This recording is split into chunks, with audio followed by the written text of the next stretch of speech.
তিনবারের সাবেক প্রধানমন্ত্রী বেগম খালেদা জিয়ার নামাজে জানাজায় অংশ নিতে দেশের বিভিন্ন প্রান্ত থেকে ছুটে আসছেন বিএনপির নেতাকর্মীরা।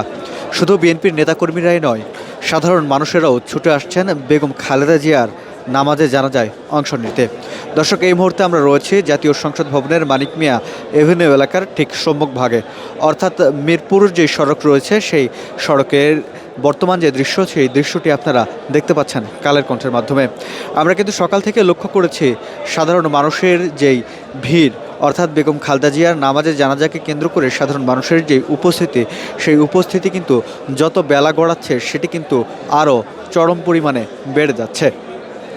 দেশের বিভিন্ন প্রান্ত থেকে কিন্তু এই সকল মানুষরা ছুটে এসেছেন শুধুমাত্র বেগম খালেদা জিয়াকে শেষ বিদায় জানাতে, বেগম খালেদা জিয়ার নামাজে জানাজায় অংশ নিতে। ইতিমধ্যেও বেগম খালেদা জিয়ার মরদেহ বহনকারী যে গাড়িটি, সেই গাড়িটি মানিক মিয়া এভিনিউয়ের উদ্দেশ্যে যাত্রা শুরু করেছে বলে আমরা জানতে পেরেছি। আজ বাদ জোহর অর্থাৎ দুপুর 2টায় বেগম খালেদা জিয়ার নামাজে জানাজা জাতীয় সংসদ ভবনের দক্ষিণ প্লাজা এবং মানিক মিয়া এভিনিউ এলাকায় অনুষ্ঠিত হবে এবং সেই জানাজায় অংশগ্রহণের জন্য দেশের বিভিন্ন প্রান্ত থেকে বিএনপির নেতাকর্মীরা, সাধারণ মানুষেরা ছুটে আসছেন এবং তারা বেগম খালেদা জিয়ার বিভিন্ন স্মৃতিচারণ কিন্তু করছেন। দর্শক, যদি একটু জানিয়ে রাখি, 1 মাসেরও বেশি সময় ধরে রাজধানীর বসুন্ধরা আবাসিক এলাকায় অবস্থিত এভার কেয়ার হাসপাতালে নিবিড় পর্যবেক্ষণে চিকিৎসাধীন অবস্থায় ছিলেন তিনবারের সাবেক প্রধানমন্ত্রী বেগম খালেদা জিয়া এবং তারপর কিন্তু তিনি গতকাল ভোর 6টা নাগাদ ইহকালের মায়া ত্যাগ করে পরলোক গমন করেন এবং বেগম খালেদা জিয়ার এই শেষ নিঃশ্বাসটি ত্যাগকে কেন্দ্র করে গোটা দেশ জুড়ে কিন্তু এক শোকের মাতম সৃষ্টি হয়। চুল পড়া অনেক কমে গেছে, থ্যাংক ইউ মা। চুলের ভিটামিন জুই মাল্টিভিটামিন কোকোনাট অয়েল। এবং আমরা কিন্তু যেমনটি দেখতে পেয়েছি, শুধু বিএনপি নয়, বিএনপির পাশাপাশি সাধারণ মানুষ যারা রয়েছেন, এছাড়া বিভিন্ন রাজনৈতিক দলের নেতাকর্মী যারা রয়েছেন, রাজনৈতিক, সাংস্কৃতিক, সামাজিক সংগঠনের যারা রয়েছেন, তারা কিন্তু এই বেগম খালেদা জিয়ার আসলে এই পরলোক গমনে তারা অত্যন্ত ব্যথিত হয়েছেন এবং কষ্ট পেয়েছেন। দর্শক, যদি একটু জানিয়ে রাখি, আজকে কিন্তু ভারত, পাকিস্তান সহ বিভিন্ন দেশ থেকে কিন্তু আসলে পররাষ্ট্রমন্ত্রী সহ এবং তাদের প্রতিনিধি দলরা কিন্তু আসছেন বেগম খালেদা জিয়াকে শেষ বিদায় জানাতে এবং তার শোকস্থ যে পরিবার, সেই পরিবারের পাশে দাঁড়াতে।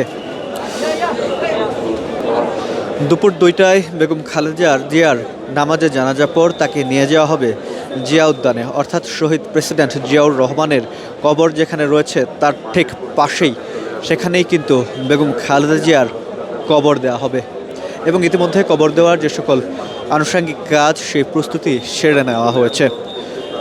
গোটা দেশের মানুষ আজ শোকে মাতম বেগম খালেদা জিয়ার এই পরলোক গমনে এবং সাধারণ মানুষ যেটা বলছিলেন, আপসহীন এই নেত্রী এবং গণতন্ত্র পুনরুদ্ধারকারী এই নেত্রী জুলাই গণঅভ্যুত্থানের পরে যখন একটি অবাধ ও সুষ্ঠু নির্বাচন হতে যাচ্ছে, সেই নির্বাচনটি তিনি শেষ দেখাটি দেখে যেতে পারলেন না এবং সাধারণ মানুষ কিন্তু আফসোস নিয়ে বলছিলেন, গণতন্ত্র পুনরুদ্ধারকারী এই নেত্রীকে এই সময়টাতে বড্ড প্রয়োজন ছিল।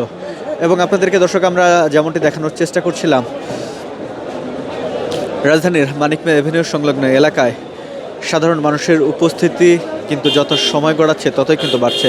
আমরা কিন্তু কালের কণ্ঠের মাধ্যমে আপনাদেরকে যুক্ত করে সেই সকল খবরাখবরগুলো আমরা জানিয়ে দিচ্ছিলাম এবং সর্বশেষ তথ্যটি পেতে অবশ্যই কালের কণ্ঠের সাথেই থাকবেন। কালের কণ্ঠের মাধ্যমে আমরা সর্বশেষ তথ্যটি সবার আগে দেওয়ার চেষ্টা করব এবং অবশ্যই আপনার বাসায় একটি করে কালের কণ্ঠ পত্রিকা রাখুন, কারণ আংশিক নয়, পুরোপুরি সত্য সেটাই কালের কণ্ঠ।